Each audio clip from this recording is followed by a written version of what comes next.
मुझे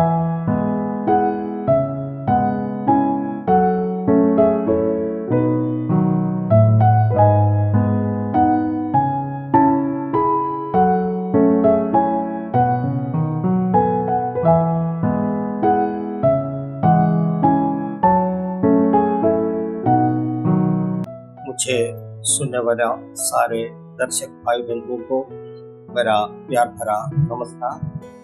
पिछले एपिसोड में इस्राएल का कनान यात्रा के बारे में चर्चा कर रहे थे।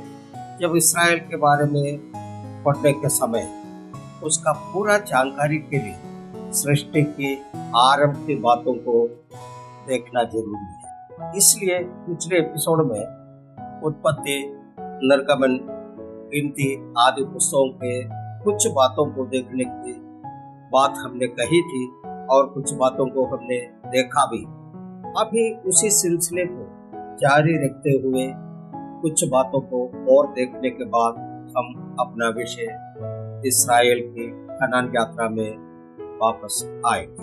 हमारा बाइबल में कुछ बात ऐसे लिखी हुई है जो सच्चाई है, लेकिन हम सब उस पर उतना ध्यान नहीं देते। हमारा बाइबल में 150 भजन संहिता है, उसमें का करीब 70 भजन संहिता के शीर्षक में दाऊद का भजन लिखा है। 10 भजन के ऊपर लिखा हुआ है आसाफ का भजन, और कुछ भजन ऐसे हैं जिसमें कोई नाम नहीं लिखा हुआ है, बल्कि ये लिखा है कि कोरह वंशी के भजन। या कोरह का पुत्र का कोई नाम नहीं, दादा के पोते के भजन। ऐसे क्यों? दादा के कारनामों के वजह से दादा को याद रखा है। अब यह दादा का कारनामा क्या है? वो परमेश्वर और मूसा के साथ झगड़ा किया तो परमेश्वर ने क्या किया? कोरह को भूमि फाड़ कर उसमें समा दिया। बाप को परमेश्वर ने शिक्षा दी, लेकिन उनके बच्चे ने अपने पापा के पीछे नहीं गए, बल्कि परमेश्वर के अधीन रहकर उनके पीछे चला। कुछ बच्चा लोग ऐसे हैं, बिगड़ा हुआ बाप के कदम पर नहीं चलते। वह जानता है हमारा बाप ऐसा ही है। अभी का जमाने में पापा फोन कॉल करते हैं तो बच्चे सुनते हैं। एक पास्टर दूसरे पास्टर को फोन करके बुलाते हैं, फलाना पास्टर को ऐसे नहीं छोड़ना, उनको एक सबक सिखाना जरूरी है। ये बगल में खड़ा हुआ बच्चा सुनता है। ऐसे ऐसे बात करने के बाद कलीसिया में आकर आराधना में praise the Lord, hallelujah, glory, Calvary बोलने से कोई फायदा नहीं है। कोरह, दादान, अबीराम सब अपने अपने घर से कॉन्फ्रेंस कॉल कर रहे हैं। कल हम सब मिलकर मूसा को एक अच्छा सबक सिखाएंगे। ये सब उनके बच्चे सुन रहे हैं।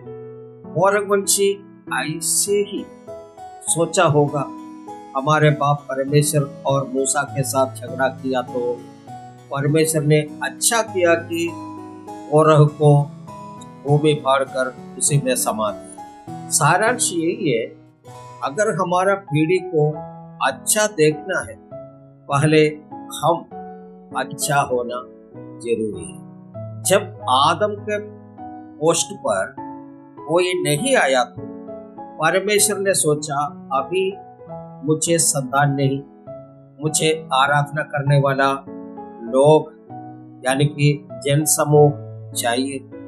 यह समूह को तैयार करने के लिए पहले बुलाया हुआ व्यक्ति का नाम है अब्राहम, यानी कि अब्राम को परमेश्वर ने बुलाया और कहा, मैं तुझे आशीष दूंगा।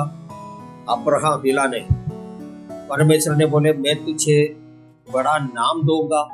अब्राहम हिला नहीं। फिर परमेश्वर ने बोला, मैं तुझे बड़ा जाति बनाऊंगा। तभी अब्राहम हिला नहीं, क्योंकि अब्राहम का जीवन में ये सब कोई मायने नहीं रखता, क्योंकि अब्राहम बूढ़ा हो रहे हैं, बहुत धन संपत्ति है, उसका कोई वारिस नहीं।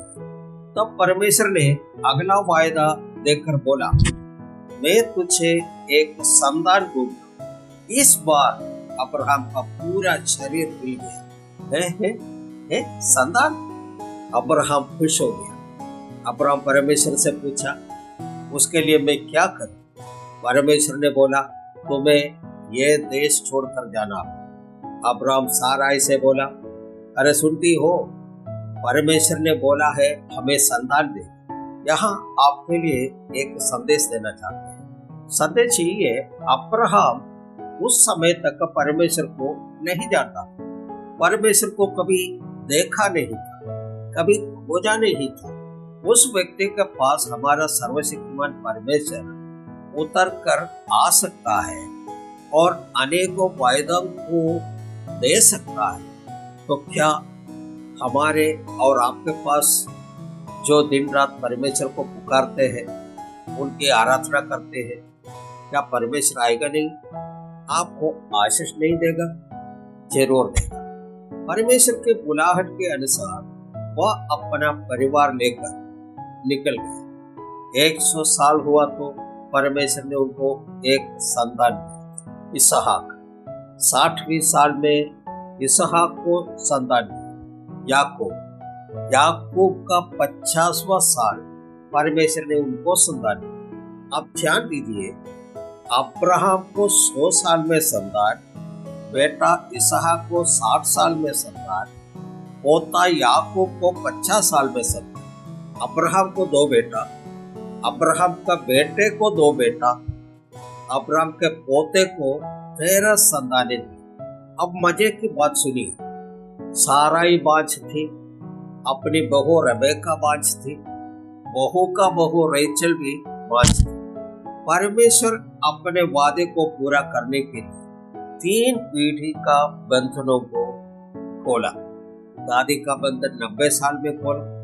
परमेश्वर के वायदे अगर आपके ऊपर में है तो कोई भी शैतानिक शक्ति उसको रोक नहीं पाएगी। मेरा बातों को जो समझा वो अपने जगह में बैठ करके परमेश्वर के लिए एक हालेलुया बोल सकते हैं। एक वचन पढ़े, उत्पत्ति का किताब 12 अध्याय उसका 5वां वचन। सो अब्राहम अपनी पत्नी साराई और अपने भतीजे लूत को और जो धन उन्होंने इकट्ठा किया था और जो प्राणी उन्होंने हारान में प्राप्त किए थे, सबको लेकर कनान देश में जाने को निकल चले और वे कनान देश में आ भी गए।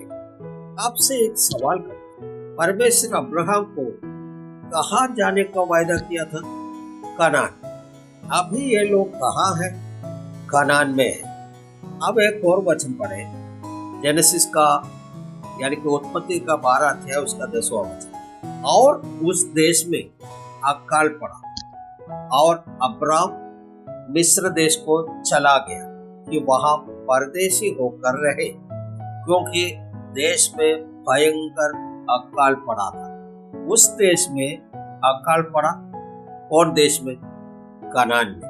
अब मेरे एक सवाल है, तब क्या कनान में मधु और दूध का धारा नहीं बहती है?